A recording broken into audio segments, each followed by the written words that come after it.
우리 다 같이 경건한 마음으로 하나님 앞에 예배 드리기를 원합니다.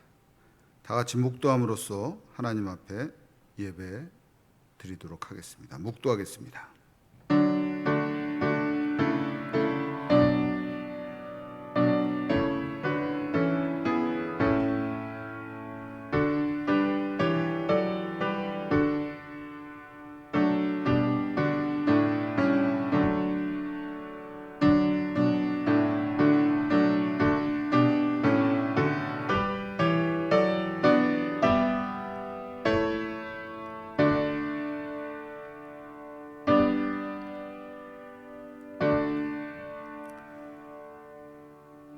할렐루야. 그의 성소에서 하나님을 찬양하며 그의 권능의 궁창에서 그를 찬양할지어다. 그의 능하신 행동을 찬양하며 그의 지극히 위대하심을 따라 찬양할지어다. 아멘. 영원토록 찬양받으시기에 합당하신 하나님 아버지, 죄의 권세를 이기시고 예수님을 부활하게 하신 하나님께 감사와 경배를 드리는 이 예배로 우리들을 불러주심을 감사드립니다. 이 예배가 절망과 시리에 찬 자들에게는 소망의 시간이 되게 하여 주시고, 평소 기도하던 여러 가지 소원들이 오늘 예비하신 말씀을 통해서 응답을 받을 수 있는 충만한 은혜의 시간으로 인도하여 주옵시기를 예수님의 이름으로 기원하옵나이다. 아멘. 찬송가 23장입니다.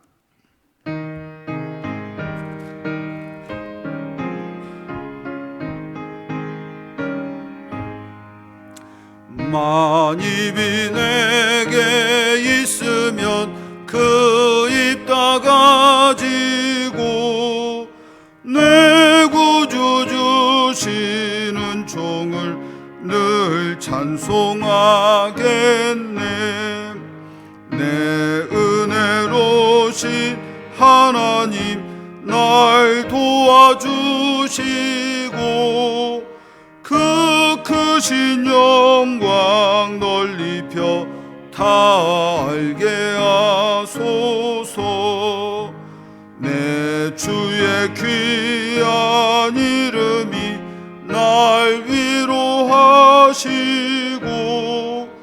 이 귀의 음악 같으니 참 희락되도다. 내 죄의 권세 깨뜨려 그 결박 푸시고 이 주한 마음을 비로소 고청케 하셨네. 아멘. 교동문은 87번입니다.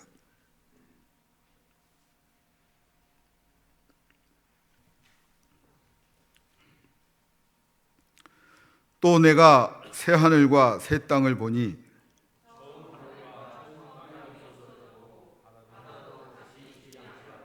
또 내가 보매 거룩한 성 새 예루살렘이 하나님께로부터 하늘에서 내려오니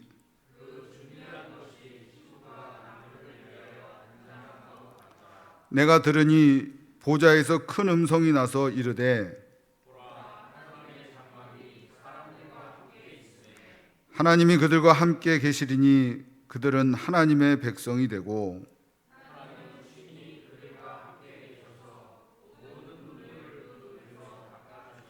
다시는 사망이 없고 애통하는 것이나 곡하는 것이나 아픈 것이 다시 있지 아니하리니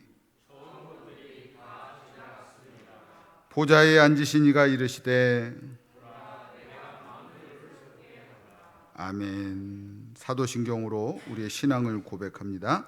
나는 전능하신 아버지 하나님 천지의 창조주를 믿습니다. 나는 그의 유일하신 아들 우리 주 예수 그리스도를 믿습니다. 그는 성령으로 잉태되어 동정녀 마리아에게서 나시고 본디오 빌라도에게 고난을 받아 십자가에 못 박혀 죽으시고 장사된 지 사흘 만에 죽은 자 가운데서 다시 살아나셨으며 하늘에 오르시어 전능하신 아버지 하나님 우편에 앉아 계시다가 거기로부터 살아있는 자와 죽은 자를 심판하러 오십니다. 나는 성령을 믿으며 거룩한 공교회와 성도의 교제와 죄를 용서받는 것과 몸의 부활과 영생을 믿습니다. 아멘.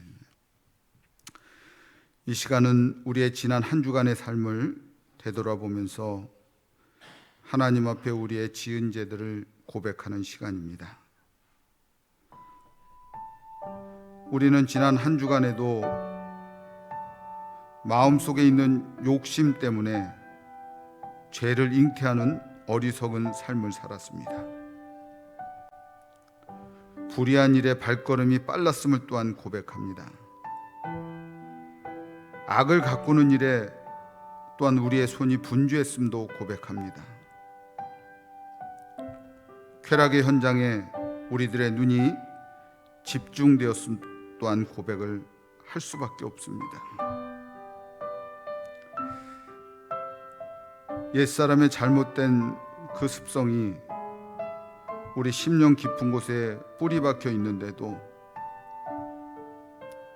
기도하지 못하는 것이 우리들의 삶의 모습입니다. 이런 우리들의 모습과 지난 시간들 하나님 앞에 내어놓고 용서를 구하는 기도를 드리십시다. 기도하십시다.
우리의 허물과 우리의 죄악을 용서하시는 하나님 아버지의 말씀입니다. 내 백성과 내 거룩한 성을 위하여 이른 이래를 기한으로 정하였나니 허물이 그치며 죄가 끝나며 죄악이 용서되며 영원한 의가 드러나며 환상과 예언이 응하리니 지극히 거룩한 이가 기름 부음을 받으리라. 아멘. 다 같이 찬송가 90장 하도록 하겠습니다.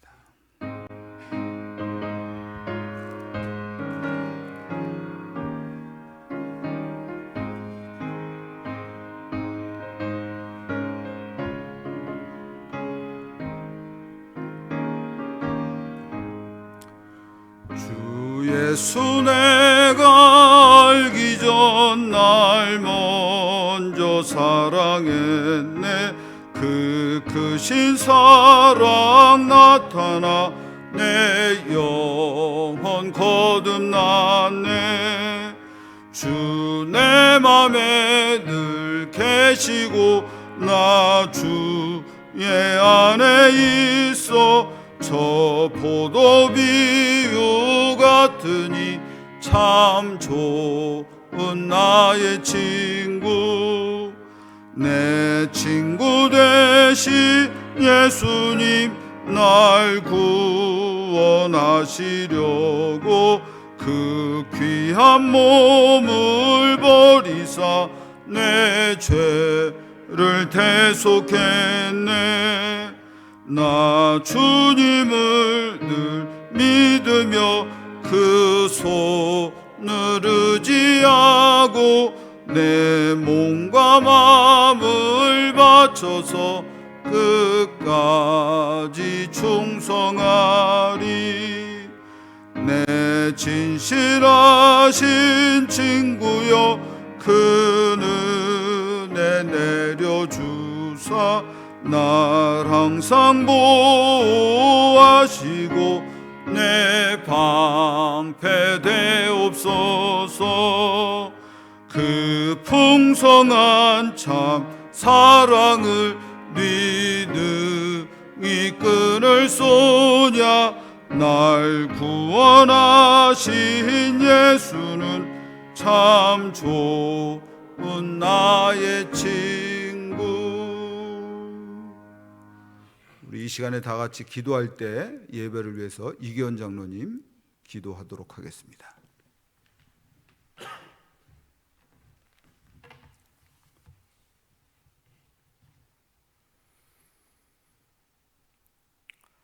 언제나 빛과 사랑으로 우리들을 인도하시는 하나님 아버지,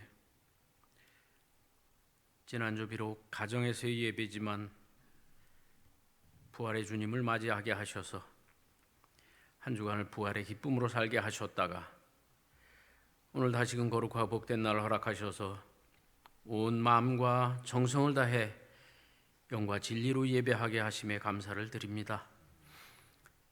코로나19로 인하여 성전에서 함께 모여 예배하진 못하지만 가정에서 온 가족이 함께 모여 전심으로 예배할 때 부활의 주님의 능력으로 함께 하사 넘치는 감사와 기쁨으로 주께 경배하는 시간 되게 하시고 더욱 주님을 의지하여 땀 흘리며 사는 기쁨, 내일을 소망하며 사는 기쁨으로 충만하게 해 주옵소서. 자비로우신 주님, 세상 유혹에 쉽게 휩쓸렸던 지난 한 주간을 돌아봅니다. 코로나19를 핑계 삼아 믿음은 더 연약해지고 게을렀으며 세상 염려 때문에 주의 도우심을 잊고 살았던 아둔한 저희를 불쌍히 여기시고 주의 크신 자비와 은혜로 용서해 주셔서 예배자로서 합당하게 하나님 앞에 나아갈 수 있도록 온전한 믿음으로 이끌어 주시옵소서. 그래야 다시 살리시고 회복케 하시는 주님의 능력을 믿고 인내로 담대하게 이기게 해 주옵소서. 생명의 주인 되시는 전능하신 하나님, 코로나19 바이러스로 인해서 이 땅 대한민국과 온 세계가 시련을 겪고 있습니다. 먼저는 우리가 그동안 예수 그리스도 안에 있는 참된 위로보다 세상의 풍요가 주는 헛된 위안들을 바라며 살아오지 않았는지 하나님 돌아보게 하시고 이 민족의 현실을 가슴 아프게 생각하며 눈물을 부르짖는 주의 백성들의 기도를 들으사 긍휼을 베풀어 주셔서 지구촌을 위협하는 이 코로나 바이러스가 하루빨리 종식되게 하시고 특별히 교회는 기도로 더욱 굳건해져서 고난에 잘 대처하여 전화 위복의 기회 되게 하실 뿐만 아니라 이 모든 것에 대한 하나님의 깊으신 뜻이 무엇인가 헤아릴 수 있는 지혜 또한 허락하여 주시옵소서. 또한 많은 고난 가운데서도 사명감 하나로 치료와 방역에 힘쓰는 모든 이들 하나님 지치지 않도록 지켜주시고 무엇보다 속히 백신이 개발될 수 있도록 의학계의 지혜와 명철 또한 허락해 주시옵소서. 눈에 보이지 않는 바이러스 앞에 힘을 자랑하던 강대국들의 무기력함을 보면서 우리 인간의 연약함을 다시금 절감하게 됩니다. 모든 것이 주님 주권 안에 있음을 다시금 고백하오니 주님 친히 역사해 주셔서 속히 고치시고 싸매주시고 회복시켜 주시옵소서. 언약의 피로 남부중앙교회를 세우시고 그 세우신 교회를 사랑하시는 하나님 감사를 드립니다. 주님만이 길이요 진리요 생명 되시오니 우리 성도들 좌우로 치우침 없이 오직 주의 길만 가게 하시고 모든 것이 회복되어 속히 성전에서의 공예배와 함께 친교와 봉사와 교육과 전도의 삶을 통해 약할 때 강함 되시는 깊은 은혜의 하나님을 신뢰하며 하나님이 행하시고 이루신 놀라운 일들을 경험하는 복된 날들을 속히 오게 해 주시옵소서. 지난주 우리는 고 김형선 원로 목사님과 이 땅에서 이별의 아픔을 나눴습니다. 하나님 슬픔 가운데 있는 사모님과 유가족들을 하나님 또한 지켜주시고 주님께서 위로하시고 은혜 베풀어 주시옵소서. 무엇보다도 육신의 질고로 힘들어하는 주의 자녀들에게 하나님 아버지 친히 안수하사 치유와 회복이 있게 하여 주시옵소서. 주님께서 함께 하시고 은혜 베풀어 주시옵소서. 이 시간 다니엘 세우신 목사님 성령의 능력으로 붙들어 주셔서 말씀이 선포될 때 우리의 나갈 바를 구별하는 생명의 말씀, 능력의 말씀으로 증거되게 하시고 오늘도 코로나19 바이러스로 인해 가정에서의 온라인 예배로 드리는 우리 남부중앙의 모든 성도들 기억하사 드리는 예배 가운데 부활의 주님의 세미한 음성을 듣는 복된 시간, 복된 자리 되게 해 주시옵소서. 이 시간 드리는 예배의 향기가 주님의 보좌 앞에 올려지기를 간절히 소망하며 오늘도 살아계셔서 역사하시는 예수 그리스도 이름으로 간절히 기도하옵나이다. 아멘.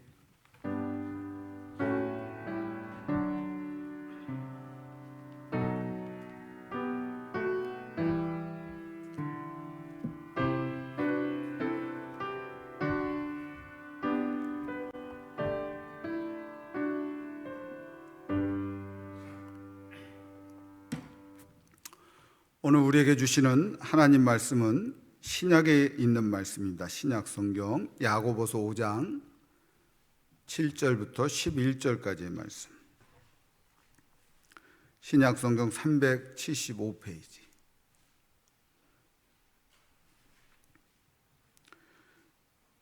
신약 성경 야고보서 5장 7절부터 11절까지의 말씀 다 찾으신 줄 알고 봉독할 때 하나님의 음성을 경청하시기 바랍니다.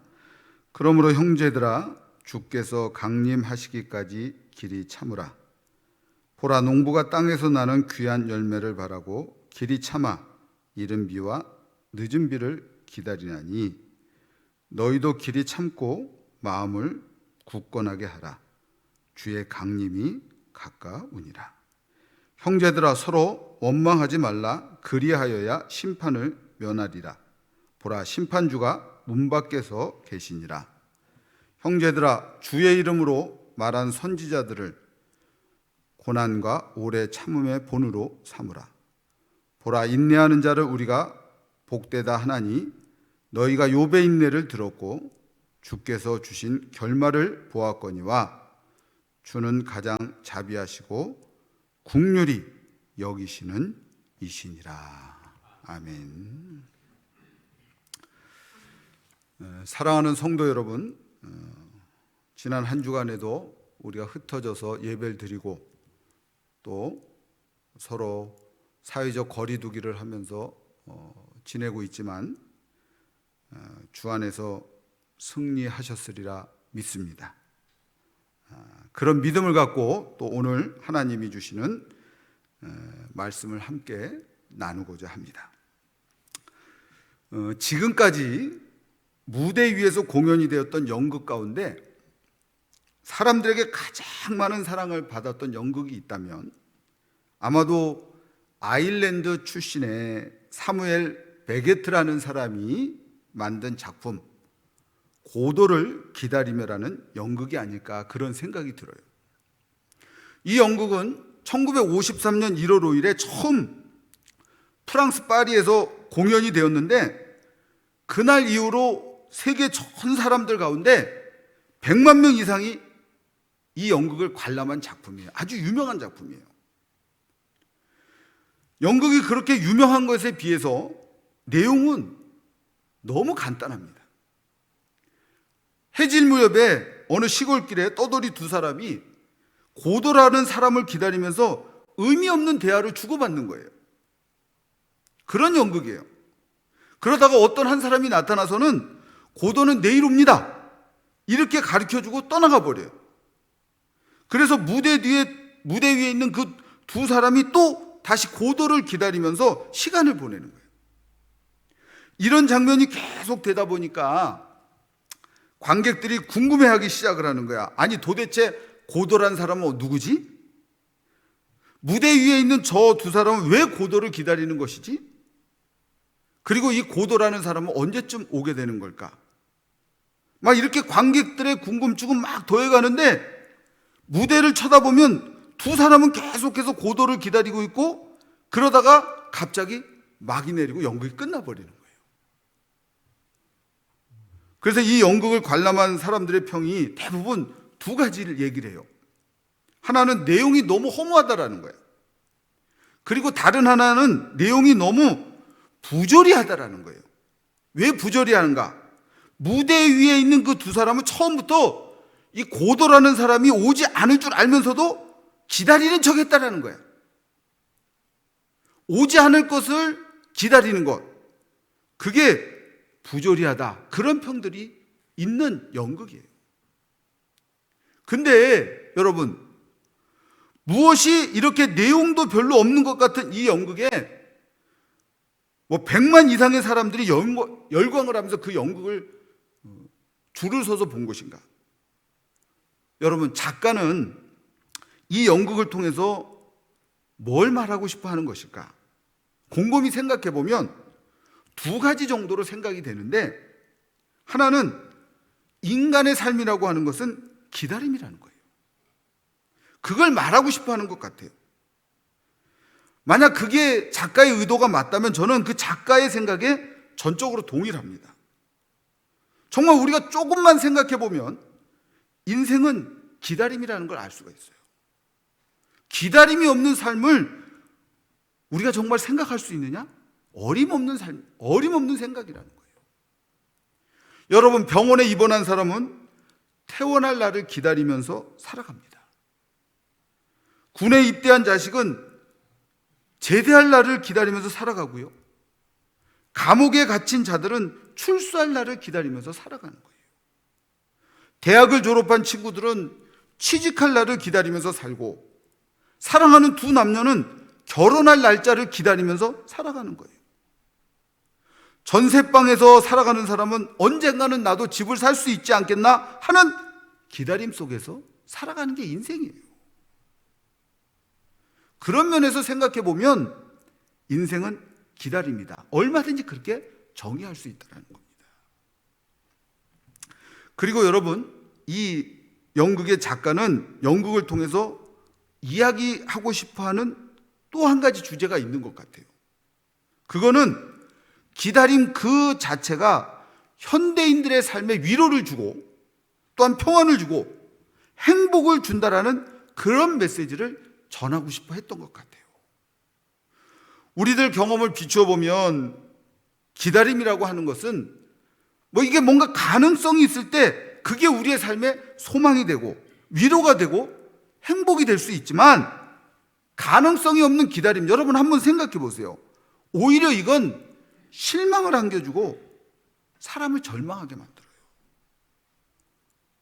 그래서 우리 말에도 혹시나 했다가 역시나구나, 그런 실망스러운 표현들이 많이 있잖아요. 좀 똑똑한 사람들은 기다리기 전에 그래갖고 미리 생각을 해보고 계산을 해보는 거야. 이게 정말 가능성이 있는 것인가? 그래서 없으면 아예 처음부터 기다릴 생각을 하지 않아요. 왜? 절망하기 싫으니까. 그러나 여러분, 이 작가는 연극을 통해서 이렇게 말하고 싶어 하는 것 같습니다. 무대 위에 있는 그 두 사람은 고도라고 하는 사람이 올 수 있는 가능성이 있어서 기다린 게 아니라는 거예요. 그냥 기다린 거예요. 가능성이 없어도 그냥 그 기다림 자체가 우리 인간의 삶에 위로가 되고 인간을 행복할 수 있게 해준다라고 그 말을 하고 싶어 했던 것 같아요. 사랑하는 성도 여러분, 오늘 아침에 우리가 함께 읽은 이 본문의 말씀의 주제도 기다림에 관한 주제입니다. 여러분들이 지금까지 신앙생활을 해오면서 정말 그리스도인이란 도대체 누구인가? 예수 믿는 사람들은 누구인가에 대해서 그 정체성에 대해서 정의를 한번 내려보신 적 있습니까? 예수 믿는 나는 누군가? 뭐라고 정의를 내릴 수 있냐라는 거예요. 아마도 여러분들이 그 정의를 내리기 시작하면 굉장히 많고 또 다양한 정의를 내릴 거라고 생각이 들어요. 근데 오늘 하나님이 주신 본문 말씀을 근거로 해서 정의를 내려본다면 이렇게 정의를 내릴 수가 있어요. 그리스도인들이란 기다리는 사람들이다. 한번 따라해 볼까요? 그리스도인들은 기다리는 사람들이다. 여러분, 예수 믿는 사람들의 삶이라고 하는 것은 정말 기다리는 삶입니다. 우리는 늘 하나님의 은혜를 기다리면서 살고 있잖아요. 기도의 응답을 기대하면서 여러분 기다리면서 살아가고 있는 거 아닙니까? 하나님이 우리에게 주신 꿈이 이루어지기를 기다리면서 살아가요. 우리는 주기도문에서 말씀하셨던 것처럼 하나님의 나라가 이 땅에 이루어지기를 우리는 기다리면서 살아가고 있는 게 우리 신앙인들이에요. 그리고 더 나아가서 예수 그리스도가 다시 이 세상에 오실 날을 우리는 기다리면서 살아가는 신앙인들입니다. 사랑하는 성도 여러분,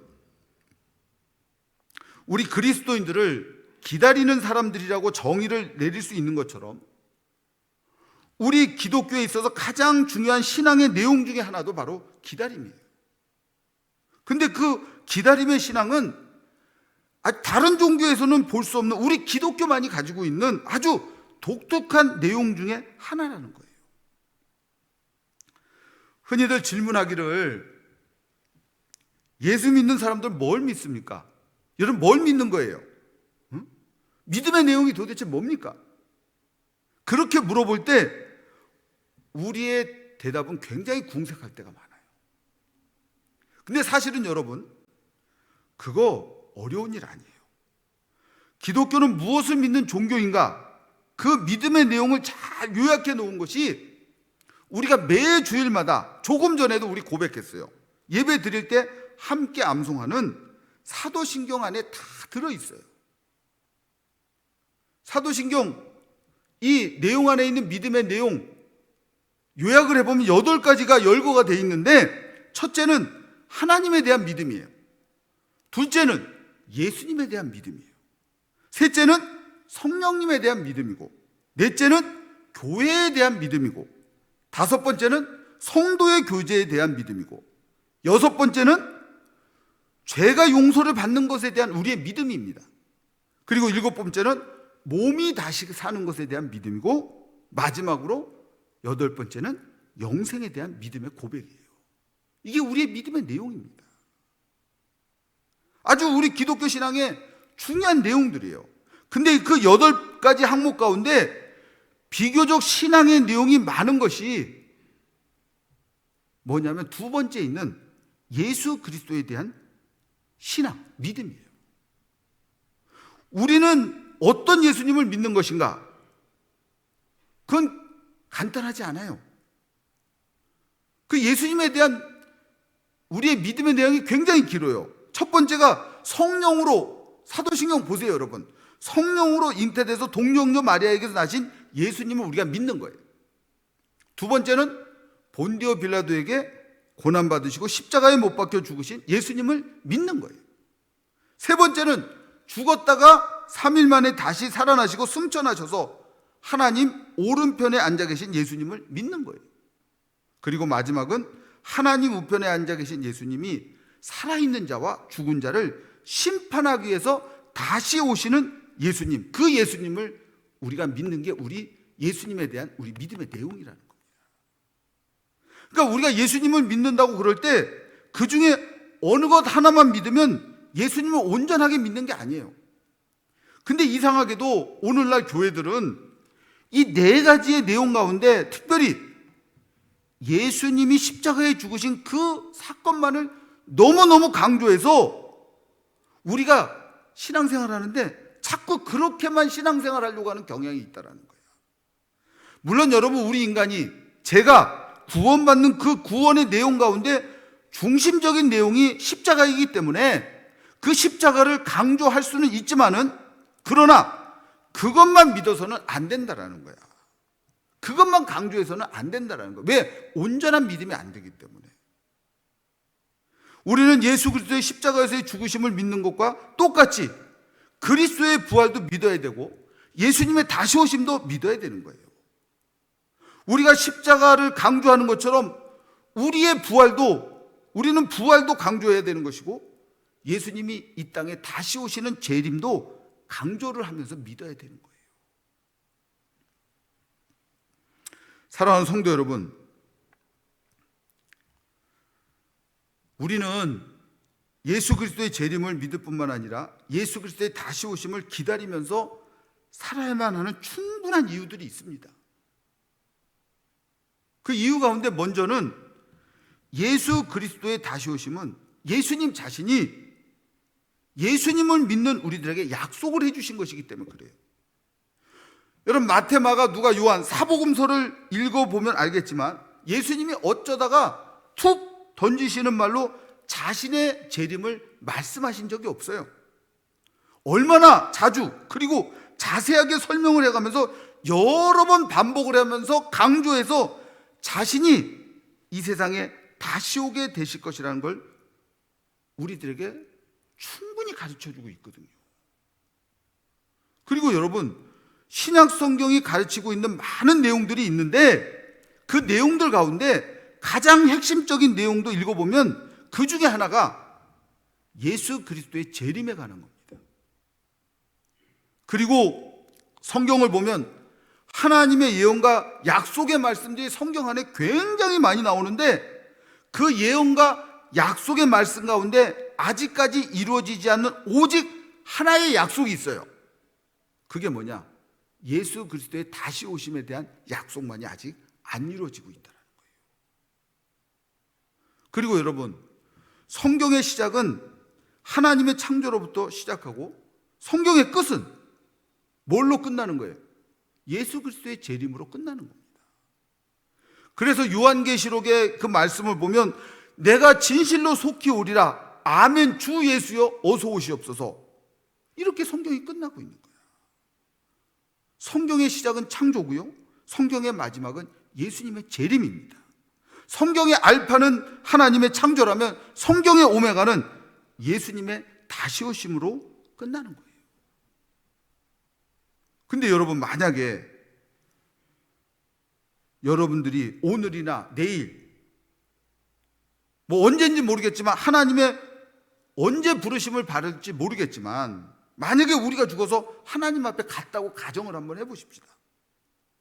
그러면 하나님 만나고 예수님을 거기서 만나게 될 게 뻔해요. 근데 그때 주님이 내가 너희들에게 준 말씀을 통해서 너희들에게 예수님의 재림에 대해서 그렇게 강조하고 약속을 했고 성경의 이 부분들을 너희들에게 아주 심도 있게 가르쳤는데, 그런데 너는 이 세상에서 지난 70년 아니 80년 동안 살면서 신앙생활 한다고 그랬는데 과연 몇 번이나 예수님의 재림에 대해서 생각도 해봤고 그 부분에 대해서 얼마나 큰 열망을 갖고 신앙생활을 했고 예수님을 기다리는 마음으로 네가 얼마나 열심히 신앙생활하면서 살았겠냐. 정말 나의 재림을 네가 이 땅에서 준비하면서 며칠이나 살았느냐. 만약에 그렇게 살지 못했다면 도대체 너 왜 그런 거냐. 내가 그렇게 강조를 해가면서 이미 성경을 통해서 그렇게 가르쳤만 너 왜 그렇게 신앙생활하지 못했느냐. 그렇게 예수님이 물으신다면 우리 뭐라고 답변하겠냐는 거예요.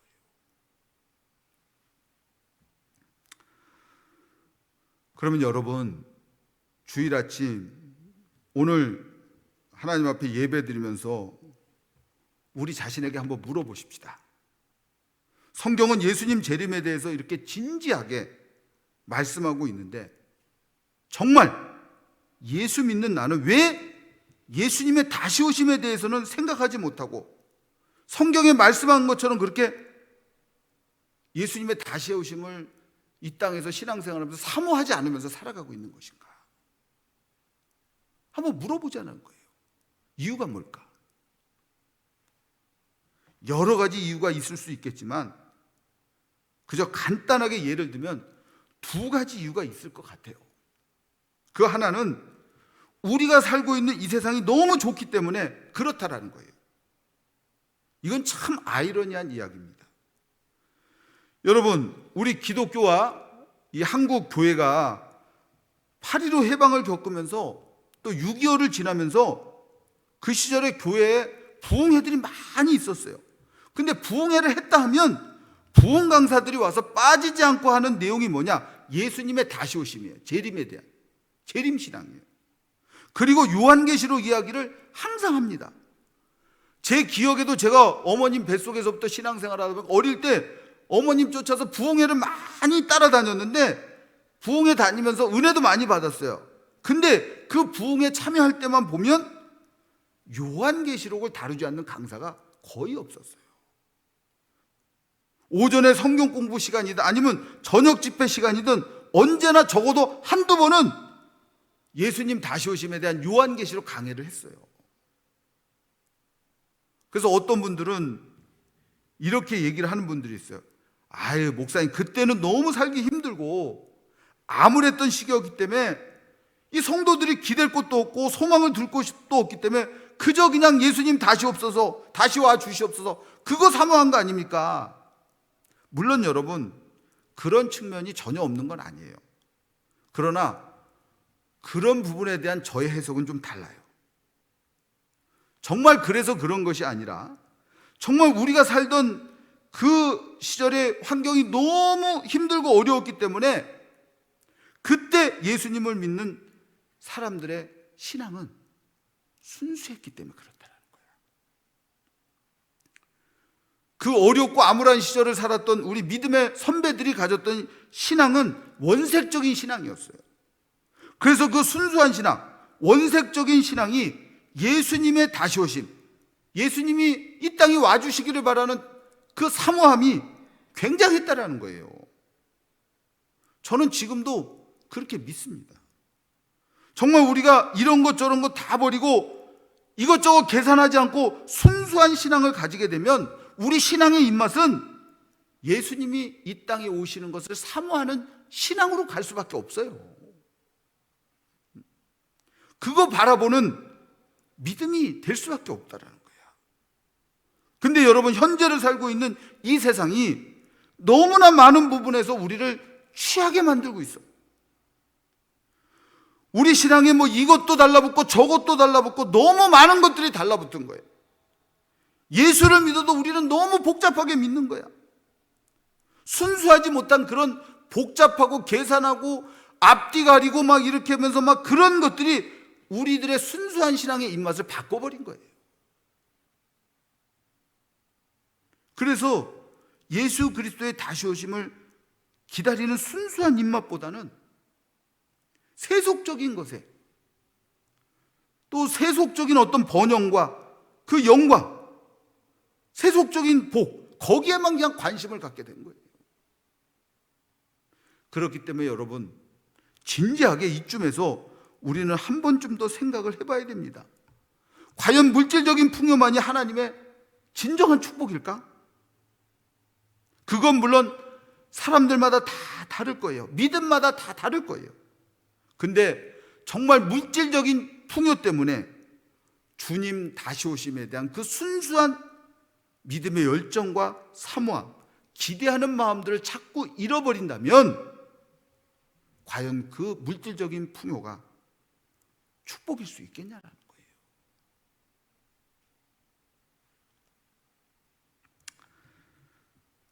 그리고 여러분, 우리가 그런 마음을 잃어버리는, 이 순수한 입맛을 잃어버리는 또 한 가지 이유가 있는데, 그러니까 그 순수한 마음 속에서 그리스도의 다시 오심을 사모하고 그런 재림신앙을 자꾸 잃어버리는 또 한 가지 중요한 사회적인 이유가 하나 있어요. 그건 뭐냐면 이 사이비 집단의 시한부 종말론들이 너무 많다라는 거야, 이 땅에. 그 피해가 너무너무 크다라는 거야. 우리 코로나19 때문에도 그 신천지, 이만희 신천지도 거기들도 내놓는 게 뭐예요? 요한계시록 얘기하면서 14만 4천 명. 근데 14만 4천 명이 넘어버리니까 큰일 나고 시험 봐갖고 뭐 지금 네가 14만 4천 명이 아니라 13만 몇천 등수다 뭐 이런 식으로 거짓 얘기하고 그러잖아요. 지금도 제 머릿속에 아주 생생하게 기억이 되는 것은 이장님이라는 사람이 이끌었던 그 다미 선교회, 1992년 10월 28일 날 예수님 다시 오신다고. 그래갖고 그 이장님이라는 사람이 하는 그 다미 선교회 교회에서 10월 28일 날 하얀 옷 입고 모여서 막 난리 부르스를 쳤잖아요. 응? 그러니까 안 오니까 0시에 오신다는데 안 오니까 지금 인천쯤 오고 있다고 뭐 그런 우스갯소리도 하고 다 모든 게 그냥 해프닝으로 끝나버렸어요. 그런 일들이, 그런 사이비들이 여기저기 한국 땅에 많다 보니까 예수님 재림에 대해서 뭔가 말하려고 하기만 하면 혹시 저 사람 사이비 아니야? 혹시 저 사람 이단 아니야? 그런 시선들이 교회 안에 자꾸 다가오고 목회자들한테 자꾸 다가오기 때문에 예수님 다시 오심에 대한 이 순수한 이 신앙에 대한 말씀을 전하기가 굉장히 부담스러운 거예요. 그래서 언제부턴가 교회 안에서는 예수님의 다시 오심에 대해서 말하지 않기로 약속한 듯이 언급하지 않기 시작을 한 겁니다.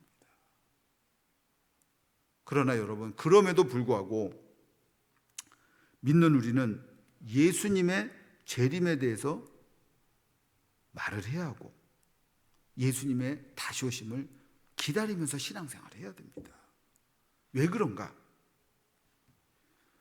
오늘 거기에는 유익이 있기 때문에 그런 거예요. 우리 주님이 약속하시고 주님 말씀하신 것 가운데는 우리에게 유익을 위해서 주는 것이지 우리에게 불이익을 주기 위해서 하시는 말씀이 없거든요.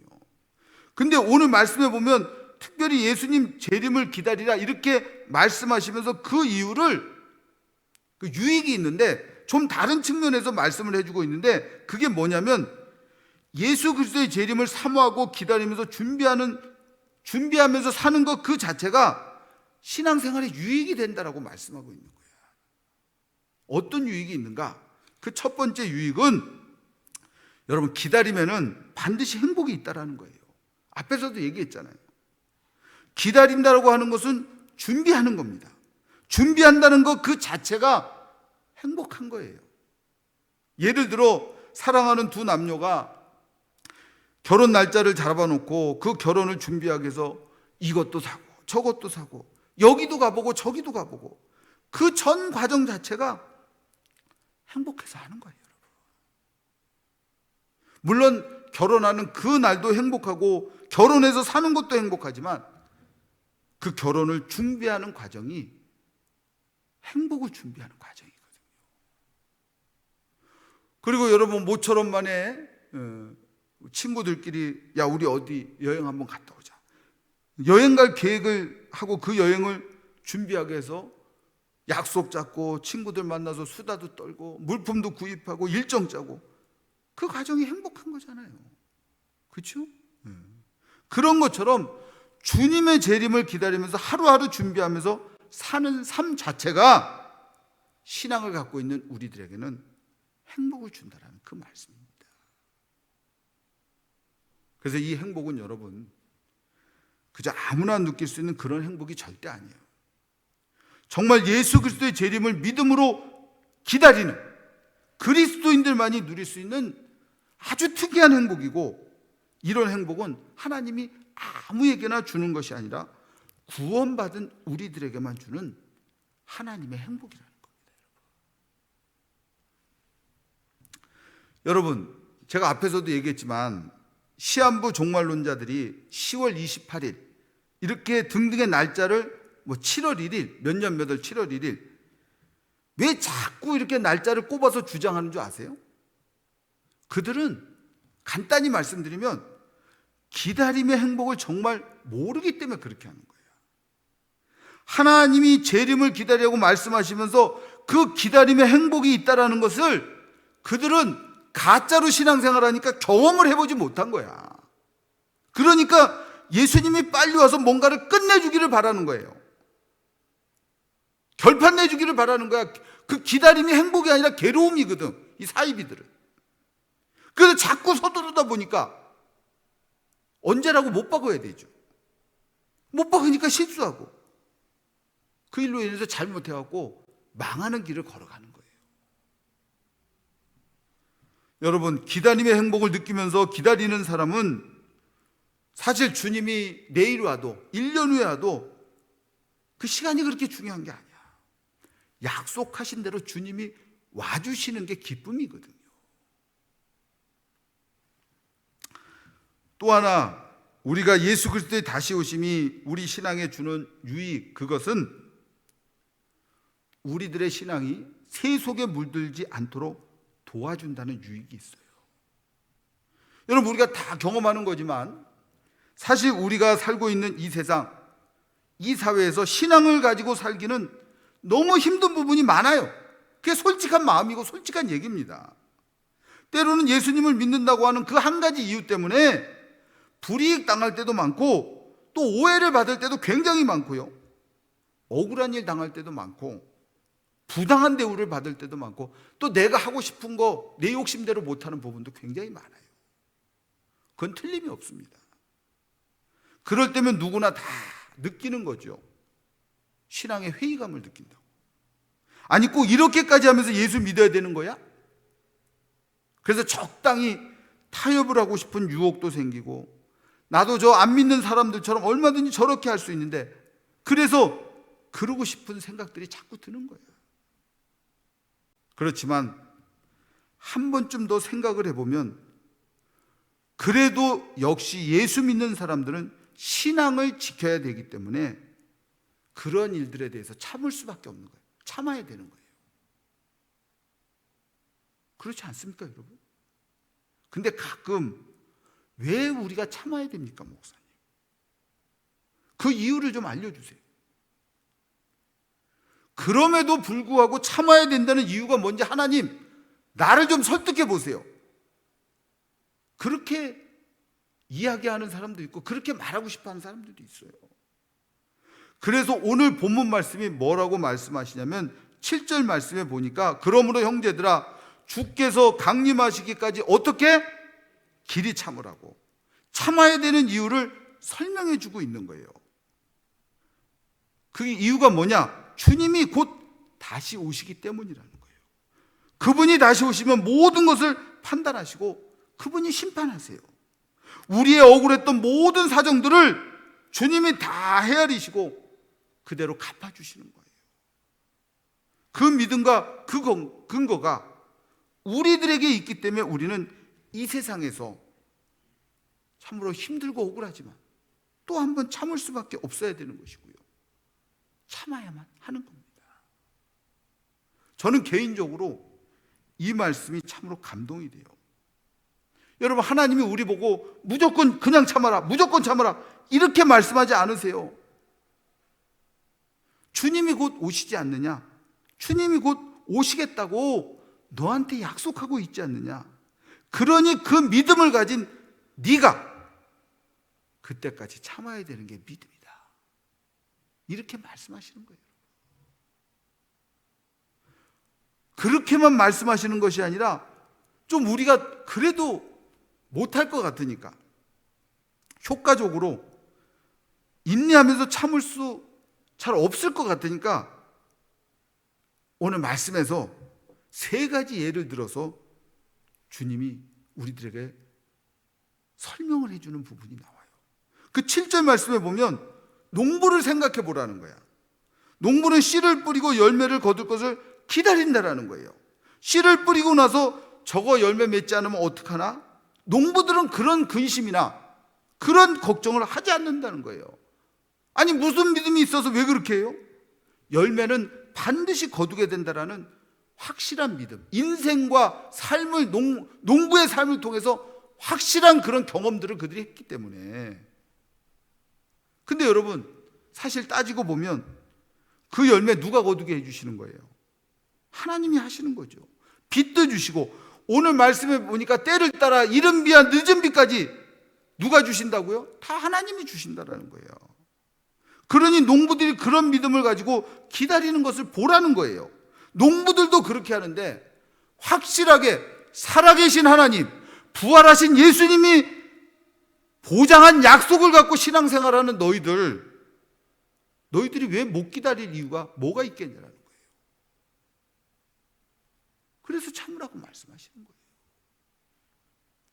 또 10절 말씀에 보면 선지자 예를 듭니다.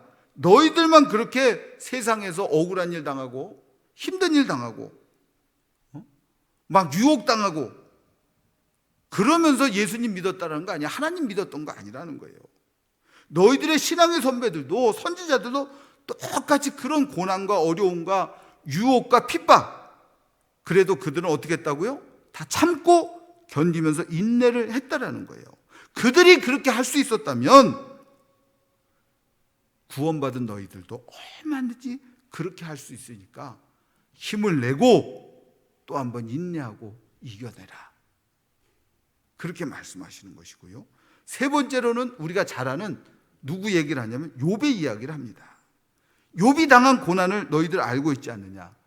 욥이 얼마나 부당한 고난 당했느냐?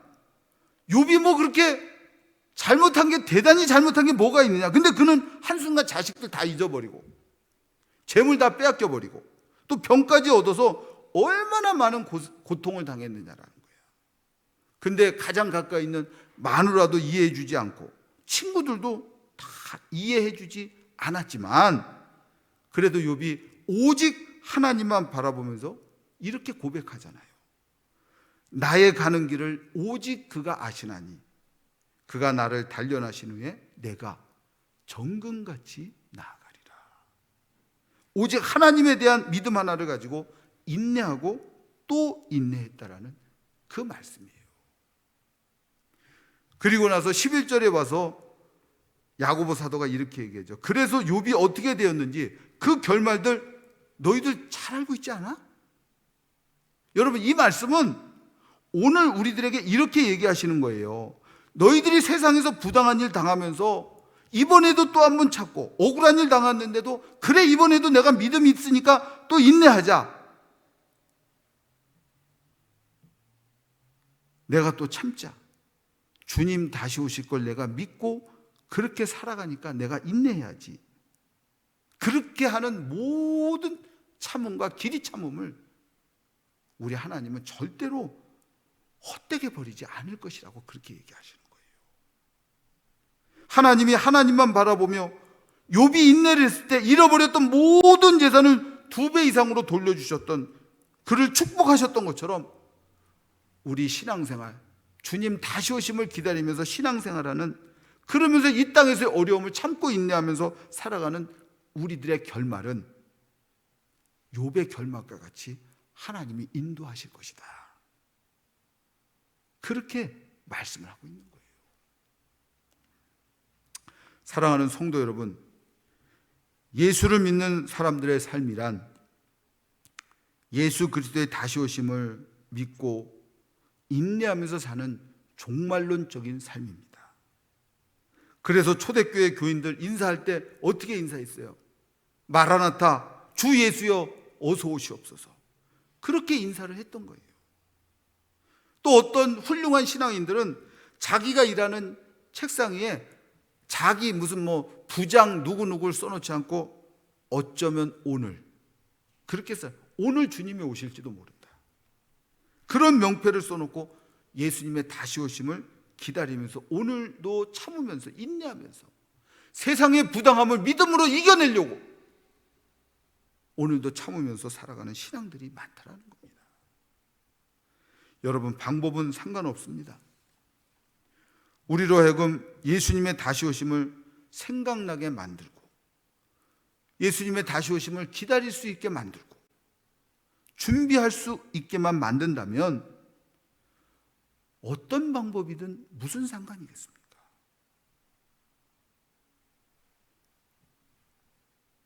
저나 여러분들이나 방법은 달라도 예수님의 다시 오심을 기다리는 믿음을 갖기를 원합니다. 주님의 다시 오심을 준비하면서 오늘도 힘든 우리들의 삶이지만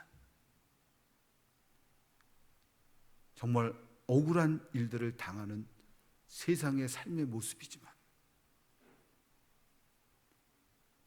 인내하면서 참으면서 준비하는 모습으로 우리가 하나가 될 수 있다면 하나님 우리 교회 축복하실 줄로 믿습니다.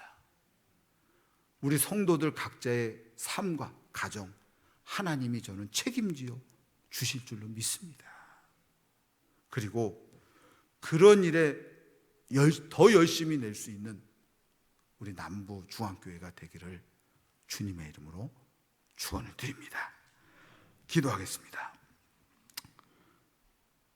거룩하신 하나님 아버지, 오늘 우리들에게 예수 그리스도 재림에 대한 분명한 믿음과 말씀을 통해서 열망을 더해 주신 줄로 믿습니다. 그래서 매일 예수님의 다시 오심을 기다리며 기대하면서 준비하면서 살아가는 우리들의 신앙생활이 되게 하여 주옵소서. 우리들의 주님 다시 오심을 기다리는 삶을 통해서 약속하신 주님의 말씀들이 참된 말씀으로 드러나는 일들이 충만하게 하여 주시고, 또 그런 우리들의 삶의 모습을 통해서 그리스도를 알지 못한 자들이 그리스도에 대해서 미움을 가졌던 그 마음들이 하나하나 다 사라지게 하시고, 우리의 참고 인내하는 종말론적인 삶을 통해 죽게 다가오는 자들이 우리 주변에 더 많아지게 하여 주시옵소서. 또한 그 모습으로 신앙인의 삶의 모범을 많이 보이며 주께 영광 돌릴 수 있는 우리 성도들 되게 하여 주시고, 그런 성도들이 모여 정말 초대교회처럼 죽어가는 영혼들을 구원하고 이 땅에 그리스도의 복음을 전하는 복된 교회, 우리 남부 중앙교회가 되도록 주님 함께하여 주옵소서. 예수님의 이름으로 기도를 드립니다. 아멘. 우리 다 같이 찬송가 180장입니다.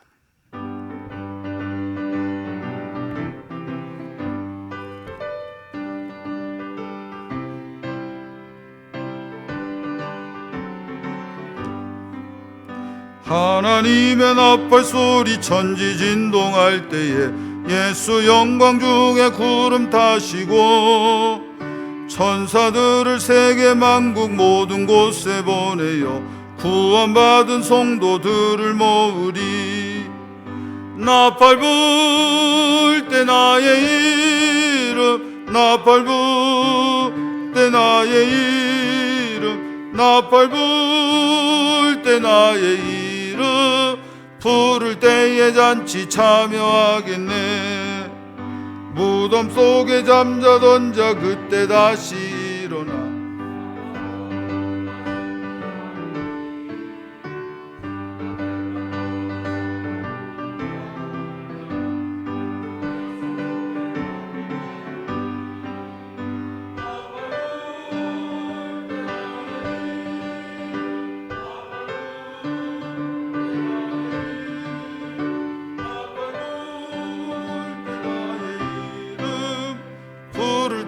잔치 참여하겠네. 주님 다시 오실 날을 우리 알 수 없으니 항상 기도하고 깨어 있어서 기쁨으로 보좌 앞에 나가서도록 그때까지 참고 기다리겠네. 나팔 불 때 나의 이름, 나팔 불 때 나의 이름, 나팔 불 때 나의 이름, 기름 부를 때에 잔치 참여하겠네. 기도하겠습니다. 모든 걸 창조하시고 다스리시는 하나님 아버지, 세상 만물을 우리에게 주셔서 많은 걸 누리면서 살 수 있게 하심을 감사드립니다. 하나님께서 우리에게 주신 그 많은 것을 우리가 잘 사용하다가 그 가운데 하나님의 것을 예물로 성별하여 주님 앞에 가지고 나와 하나님 앞에 봉헌합니다. 하나님, 비록 적은 것이지만 긍휼히 여겨주시고 기쁨으로 흠양하여 주시옵소서.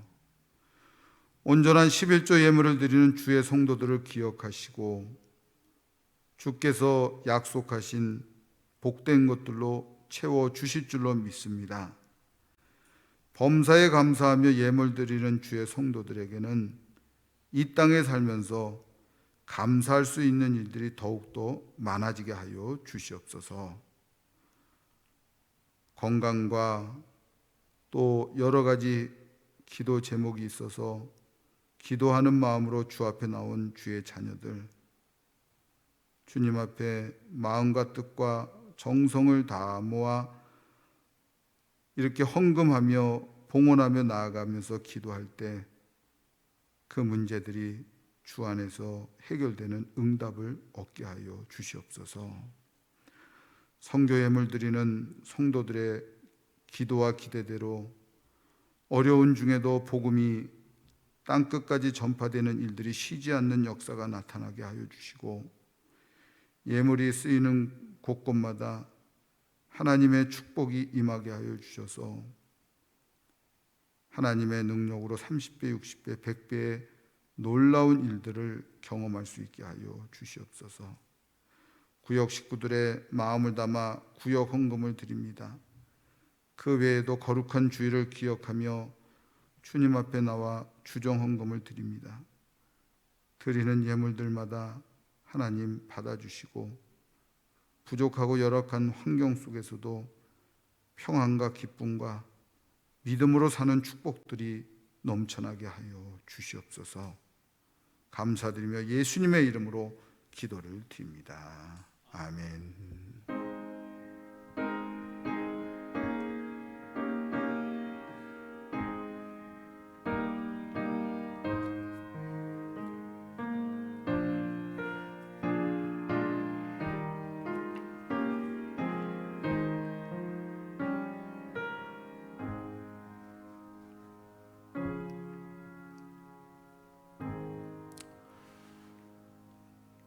사랑하는 성도 여러분, 우리 멀리 떨어져 있지만 또 주님이 이렇게 예배로 성령님의 인도하심을 따라 교통함을 경험하게 하실 줄로 믿습니다. 그런 마음으로 또 이번에도 샬롬 하면서 한번 인사하도록 하겠습니다.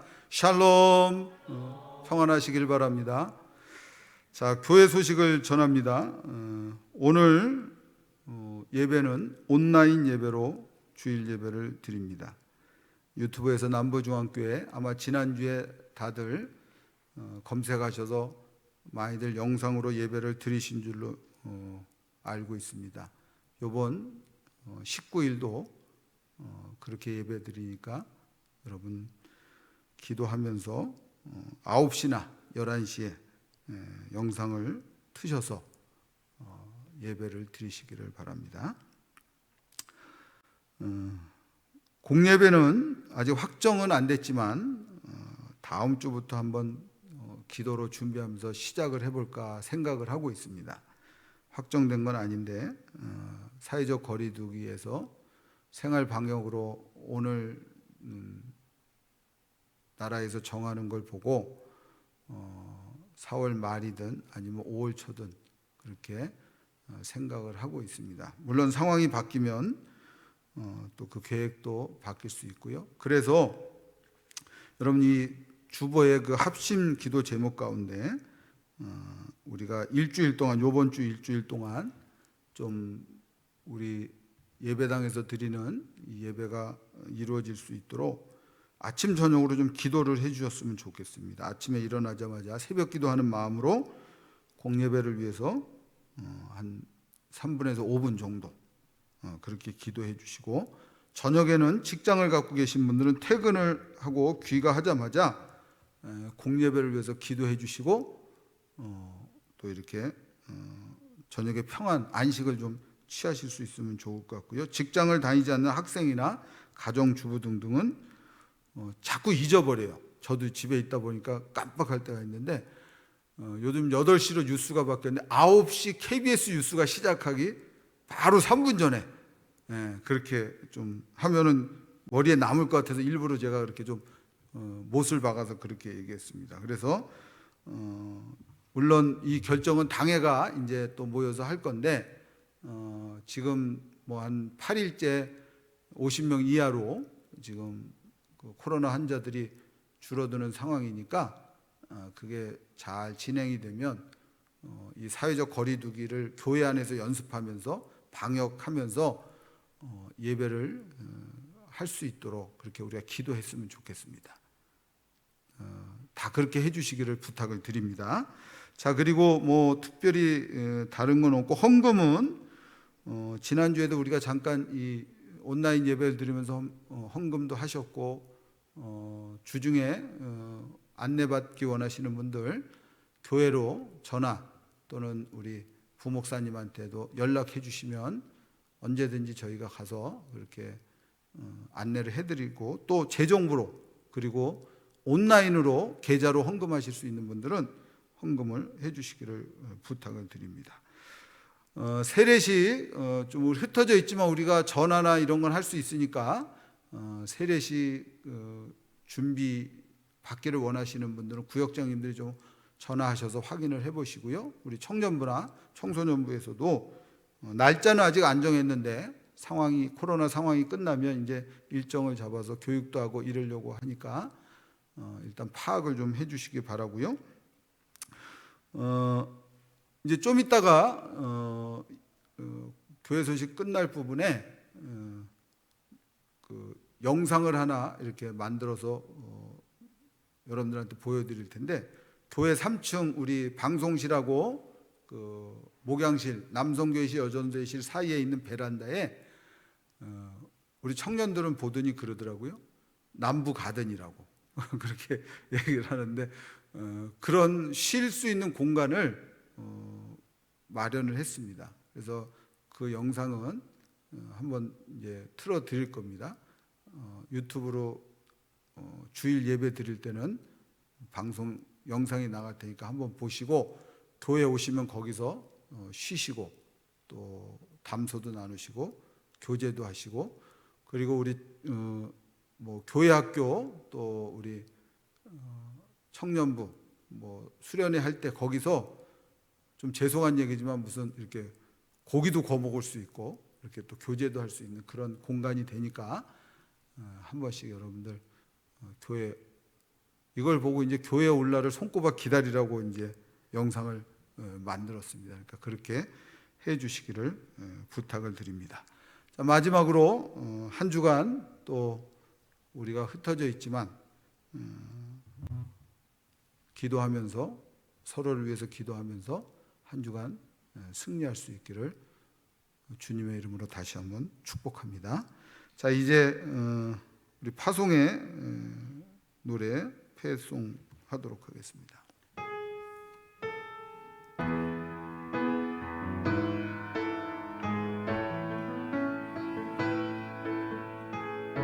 다 일어나시고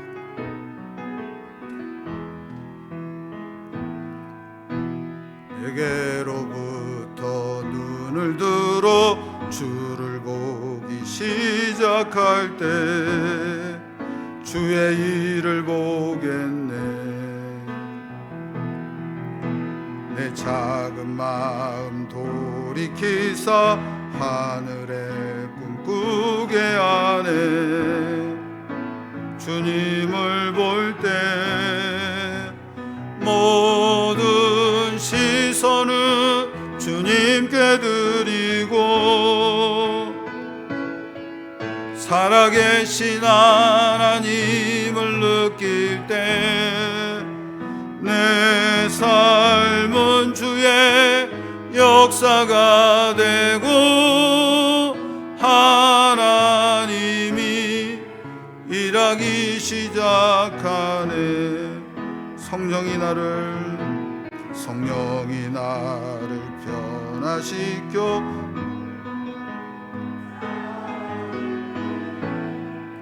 주의 일을 보겠네. 황폐한 땅 한가운데서 주님 마음 알게 되리. 주님을 볼 때 모든 시선은 주님께 드리고 전능하신 하나님을 느낄 때 세상은 주의 나라가 되고 하나님이 일하기 시작하네. 지금은 우리 믿음, 부활신앙과 재림신앙의 주인 되시는 예수님의 구속의 은혜와 하나님 아버지의 사랑하심과 성령님의 교통하심과 인도하심이 비록 흩어져서 예배를 드리지만 주님 다시 오심을 믿음으로 세상에서 승리하기를 소망하는 남부중앙의 모든 성도들 머리머리 위에, 가정들 위에, 자녀들의 앞길 위에, 우리의 기도의 소원과 기업과 생업의 앞날들 위에,